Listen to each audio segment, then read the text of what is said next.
Jeg sidder på øjnene langt inde i hytten.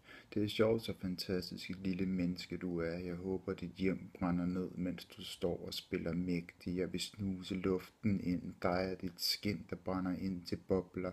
På øjnene løber gullige væskeansamlinger. Jeg vil stå og huske mig selv på at glemme, hvordan det lugtede den aften, og jeg vil huske det næste mange tusind år. Så ser du ikke så smart ud, vel? Så er du pludselig ikke så smart i munden, dit smættede stykke dyr. Den vin, jeg drikker og skåler ud i rummet på. I morgen vil personerne skal sørge for, at jeg er okay stabil, sige. Men du er sikker på, at du føler det sådan, og hvor meget tror du bare bruger det til at gøre dig selv fucked up? Hør lige her. Gør dig selv fucked up. Lige her er nu portene til helvede reinkarnation. Håber du må gå gennem helvede om og om igen, din latterlige fede okse. Personligt vil jeg gå hen og trække dit ride gennem helvedes flammer ud. Bare stå og føle det som det skønneste øjeblik. Du har ingen penge, vel? Mig der står og er spændt sært igennem. Jeg har penge, ja, fuck vil det være. Sært igennem, ja, jeg har penge, ja, fuck, det ville være en skøn sikkerhedskameraoptagelse, mens jeg bare shuffler 100 kronesedler ud over hans disk. Ja, du har haft en hård dag på arbejdet, og nu får du dette på denne måde. Føles tiden langsomt, man mærker det næsten. Jeg copy-paster, jeg skriver ikke længere. Der er ikke noget fantastisk sodavand i gang på den anden side. Hele dette livs fulde, men igen kommer det op gennem jordens hierarki. Vi elskede at lytte til hyttens tag, når taget står som bordplade regn, og spånerne vinden, elektriciteten, skarpe vinden, og vi tillægger den savklingen gennem vores fantastiske hjerner, der soede maler lange streger gennem væggene. Derhenne der, lige der, mødte jeg en mand, der sagde til mig, at lykken også kunne aflæses på indersiden af knoglerne, når maven var suget ud. Også Jupiter, Neptun og Uranus har ringet, men deres kald er meget mere utydelige end Saturns, næsten som klokker af is blandet i glas, mens nogle stammende slår an til en mægtig sang om dengang alting ikke gik vel så meget mere skod. Det er svært at se nogen veje ud med den skrivestil. Jeg passer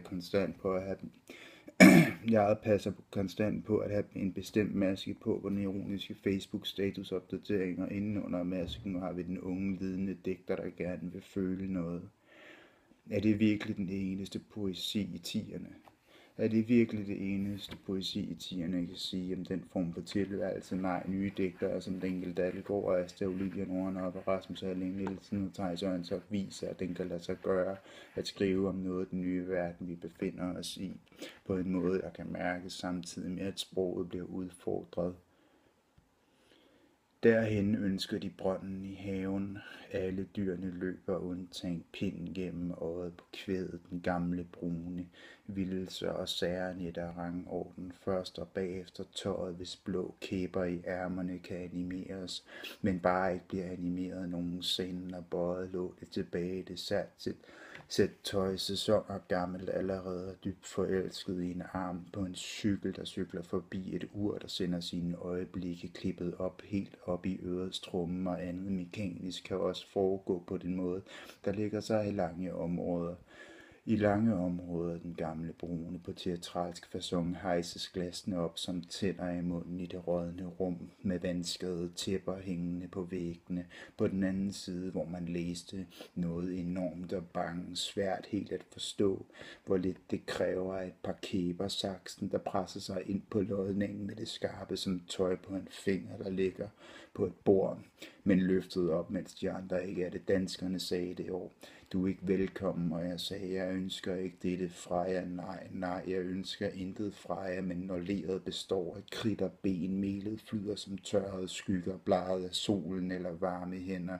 Er vi atomer nu, skriger bilerne også dette. Er vi atomer nu, folden på trøjen eller vanternes nit. Jeg troede også denne dag var endnu en uden arbejde, uden karriere, uden ordene, hvor den snakker lange stakke af plader ud og op, ud gennem sin lange tarm, jeg rider. Tarme, jeg rider med slynget ned langs benene til binder ved hælene. Jeg kaster mig frem mod toilettet og græder snottet indhold ud gennem munden og mærker, at haven er der lavet fodboldbaner på tværs af haven lavet til fodboldbaner hjemme. Det er den hjemme. Hvor skal det så gå hen? Mit held, det har ikke noget. Ikke helt min eget. En læge kigger på uret, så sad en digter. Så sad en digter. Han ville skrive et digt, fordi han intet kunne. Men 5:00 den eftermiddag, hvor han befandt sig i Dublin med klodser af skridt i stakke og en plader ud gennem munden, og en snærende lugt, der kom før ham som en trailer af et skidt med regler for børn, om ikke at se på det, kunne det skade på dem på en måde, eller kunne de tage skade af alle mulige ting. Bror, de to ej skade, kære, skade, kære broder. Kære broder, som nålen eller brøden eller brystvorten ved navle, hvad helvede laver du? Du ligner øjet på en elg, der kun har et øje og et dårligt fordøjelsessystem, hjulpet af madikker og alt muligt andet, der kommer, når det er allermest paranoid. Der sagde jeg det, og jeg ville ønske allerede, at jeg ikke var gået den vej. Det er sødt, som når gamle dage kaldes frem ved en bro, som i det store hele ligner lort seler af tarme. Ja, jeg skød og dræbte i det lydende ved at nynne højt. Jeg drømte om tv, drømmer om sang, en lille gulvflise i det gamle rum, så sprødt